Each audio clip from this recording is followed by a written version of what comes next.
அனைவருக்கும் வணக்கம். மகர ராசிக்காரர்களுக்கு உங்களுடைய வாழ்வில் முன்னுக்கு பின் முரணான உங்களுடைய வாழ்வில் பல வருட நரக வாழ்க்கை முடிந்து மிக பெரிய அளவில் செப்டம்பர் மாதம் 24ஆம் தேதி முடிவதற்குள் மறுஜென்மம் எடுக்கக்கூடிய வகையில் மகர ராசிக்காரர்களுக்கு எந்தெந்த நிகழ்வுகள் சிறப்பாக அமைய போகின்றன என்பதை ஆராய்ந்து பார்த்தால் மிகவும் வலுவாக இந்த வேளையில் மகர ராசிக்காரர்களுக்கு சஞ்சரிக்கக்கூடிய அமைப்பில் பல கிரக நிலைகள் உள்ளன. ஏனென்றால் சுக்கிரன் இந்த வேளையில் ஆட்சி பலம் பெறுகிறார் பாக்கியஸ்தானத்தில். தொழில் ஸ்தானத்தில் பாக்கியஸ்தானத்தில் ஆட்சி பலமும் உச்சமும் பெறுகிறாருங்க புதன். அங்கு சூரியனும் வித்யாகாரகரான புதன் உச்சம் பெற்றிருக்கும் போது கேதுவும் சஞ்சரிக்க போகிறார். எனவே பல வகையில அதிரடியான மாற்றம் உண்டு. பஞ்சமஸ்தானத்தை அலங்கரிக்கிறாருங்க குரு.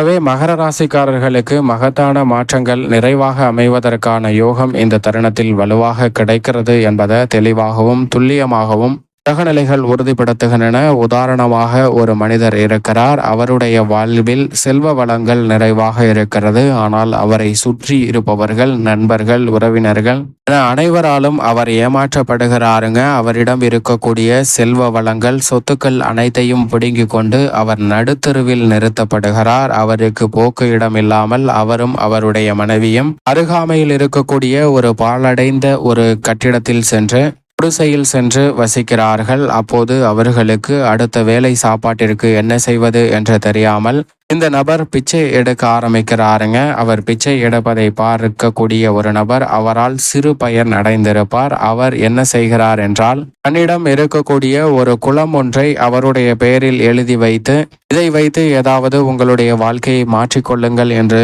சொல்லிவிட்டு செல்கிறாருங்க. அந்த குளத்தை அவருடைய பெயரில் மாற்றியதற்கு பிறகு அங்கு பெரிய அளவில் வளங்கள் இல்லை. எனவே அந்த குளத்தை விற்று காசாக மாற்றி அதில் வரக்கூடிய பணத்தை வைத்து வாழ்க்கையை மாற்றலாம் என்று பார்த்தால் அந்த குளத்தை வாங்குவதற்கு யாருமே முன்வரவில்லை. எனவே இவருக்கு என்ன செய்வது என்று தெரியாமல் மீண்டும் தன்னுடைய வாழ்க்கையில் பிச்சை எடுக்கக்கூடிய அந்த நிலைக்கு தான் செல்கிறார். இதை பார்க்கக்கூடிய அந்த நபர் சரி இவருக்கு வேற ஏதாவது உதவி செய்வோம் என்று அவர் அருகாமையில் வந்து அவர் அணிந்திருந்த வைர மோதிரத்தை கலட்டுகிறார். அதில் இருந்த வைரத்தை மட்டும் எடுத்து கொடுத்து இதை விற்று ஏதாவது தொழில் செய்து உங்களுடைய வாழ்க்கையை மாற்றுங்கள் என்று சொல்லிவிட்டு செல்கிறாருங்க. அதை வாங்கி கொண்ட அந்த நபர் தன்னுடைய குடிசையை நோக்கி சென்று குடிசையில் ஒரு பாத்திரத்தில் வைத்துவிட்டு சிறிது நேரம் ஓய்வெடுத்து விட்டு பின்னர் சந்தைக்கு அடுத்த நாள் சென்று விற்று அதை பணமாக மாற்றலாம் என்று நினைக்கிறார். அப்போது அவர் ஓய்வெடுத்து கொண்டிருக்கும் போது அவருடைய மனைவி அந்த குடத்தை எடுத்து கொண்டு போய் அருகாமையில் உள்ள நீர்நிலையிலிருந்து நீரை நிரப்பி வருகிறாருங்க.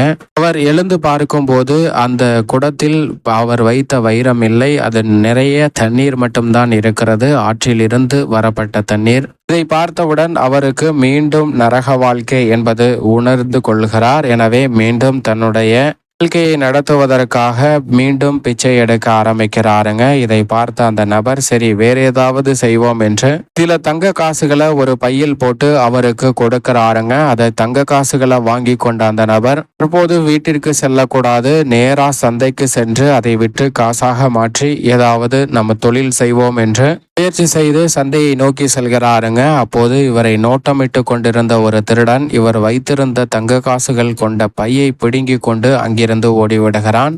இப்போதும் அவருடைய வாழ்க்கை மிக பெரிய அளவில் சூனியமாகவும் மிக பெரிய அளவில் நரக வாழ்க்கையாகவும் மாறிவிடுகிறது. மீண்டும் வேறு வழியில்லாமல் அடுத்த வேலை சாப்பாட்டிற்காக பிச்சை எடுக்கிறாருங்க. இதை பார்த்த அந்த நபர் சரி இவருக்கு எவ்வளவு வாய்ப்புகள் கொடுத்தாலும் சரியாக பயன்படுத்த மாட்டேங்கிறார். வேற வழியே இல்லை, பிச்சை காசுகளை போட்டுவிட்டு செல்வோம் என்று சில பிச்சை காசுகளை அவரிடம் கொடுத்து விட்டு செல்கிறாருங்க. அந்த காசுகளை வாங்கி கொண்ட அந்த நபர் ஏதாவது வாங்கலாம் என்று போய்கொண்டிருக்கும் போது ஒரு மீன்காரர் என்னிடம் ஒரே ஒரு உயிர் மீன் மட்டும்தான் இருக்கிறது, இதை வாங்கி கொள்ளுங்கள் என்று இவரிடம் கேட்க இவர் இந்த பிச்சை காசுகளை வச்சு நம்ம என்ன பண்ண போறோம், அந்த உயிர் மீனையாவது வாங்கி ஆத்துல விடுவோம், அது உயிர் பொழைக்கட்டும் அப்படின்னு சொல்லி அந்த மீனை வாங்கிக்கிறார். அதை ஆற்றில் கொண்டு போய் விடக்கூடிய வேளையில் யோசிக்கிறார், தன்னிடம் இருக்கக்கூடிய குளத்தில் விற்றால் இந்த மீன் வளத்தை பெருக்க முடியுமே, அப்போது நமக்கு பொருளாதார உயர்வு கிடைக்குமே என்று தன்னுடைய குளத்தை நோக்கி அந்த மீனை எடுத்து செல்கிறாருங்க. மீனை குளத்தில் விடும் முன் பார்க்கிறார். அப்போது அந்த மீன் தன்னுடைய வாயிலிருந்து ஒரு வைரத்தை கக்குகிறது.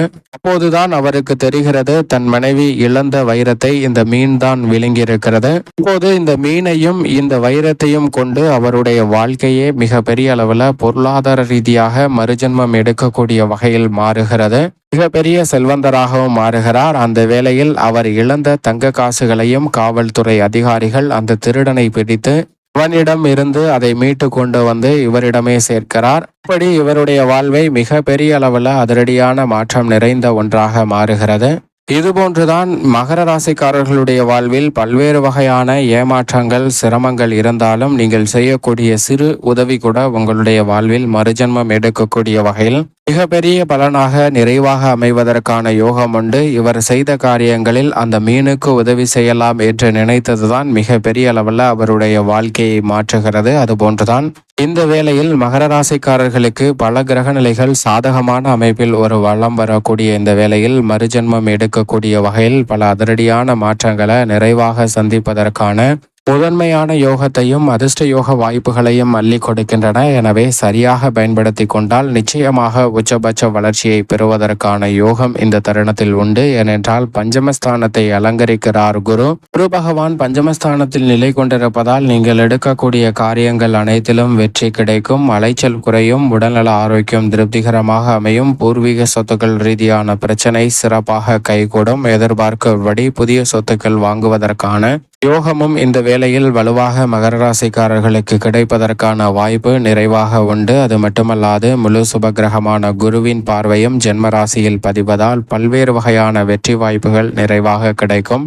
மேலும் பாக்கியஸ்தானமாகிய 9ஆம் இடத்தில் கேது வீற்றிருக்கும் போது அவருடன் சூரியன் இணைகிறார். அதோடு மட்டுமல்லாது புதனும் இணைந்து உச்ச பலனை பெறுகிறாருங்க. ஆட்சி பலமும் உச்சமும் பெறக்கூடிய புதனால் புத ஆதித்ய யோகமும் பல்வேறு வகையான நன்மை நிறைந்த வாய்ப்புகளும் இந்த தருணத்தில் மகர ராசிக்காரர்களுக்கு நிறைவாக கிடைப்பதால் மறுஜென்மம் எடுக்கக்கூடிய வகையில் பல வருட நரக வாழ்க்கை முடிவடைவதற்கான யோகம் நிச்சயமாக உண்டு. பல்வேறு வகையில எதிர்பார்ப்பதை விட உச்ச வளர்ச்சியும் நன்மையும் நிறைவாக பதிவு செய்வதற்கான யோகம் இந்த தருணத்தில் வலுவாக கிடைக்கிறது. பாதசனியாக ராசியின் அதிபதி அமர்ந்திருந்தாலும் அவர் வக்ரம் பெற்றிருந்தாலும் பெரிய அளவிலான சிரமங்கள் நிச்சயமாக இல்லை. எனவே நீங்கள் எதிர்பார்க்கிறபடி நல்ல மாறுதல்கள் வலுவாக உண்டு. உணர்ச்சி வசப்படுதலை தவிர்த்து பல்வேறு வகையான நன்மை நிறைந்த வாய்ப்புகளை இந்த தருணத்தில் நிறைவாக சந்திப்பதற்கான யோகம் நிச்சயமாக கிடைக்கிறது. எனவே கிடைக்கக்கூடிய சிறு வாய்ப்புகளையும் சரியாக பயன்படுத்திக் கொள்ளுங்கள். ஏனென்றால் வெற்றிக்கு உரித்தான 3இல் நிலை கொண்டிருக்கிறாருங்க ராகு. எனவே எந்த காரியத்தை கையில் எடுத்தாலும் மகர ராசிக்காரர்களுக்கு மிக சிறப்பான வெற்றி வாய்ப்பு உண்டு. செவ்வாய் வலுவாக ருணரோக சத்ருஸ்தானமாகிய 6இல் சஞ்சரிக்கிறாருங்க. எனவே அசையும் அசையா சொத்துக்கள் வாங்குவதற்கான அற்புதமான யோக வாய்ப்புகளும் இந்த தருணத்தில் நிறைவாக கிடைக்கிறது என்பதில் சந்தேகமே இல்லை. மேலும் இந்த தருணத்தை சாதகமாக மாற்றிக்கொள்ள நிச்சயமாக மகர ராசிக்காரர்கள் வாரத்தில் ஏதேனும் ஒரு நாள் விரதம் இருந்து அருகாமையில் உள்ள இஷ்ட தெய்வ ஆலயம் சென்று தீபமேற்றி வழிபாடு செய்யுங்கள். தங்கள் வாழ்வில் சந்திக்கக்கூடிய தடைகள் அகன்று மறுஜென்மம் எடுக்கக்கூடிய வகையில் சிறப்பான நன்மையும் முன்னேற்றமும் நிறைவாக மகர ராசிக்காரர்களுக்கு கிடைப்பதற்கான முதன்மையான யோகம் உங்களை தேடி நிச்சயமாக வரும்.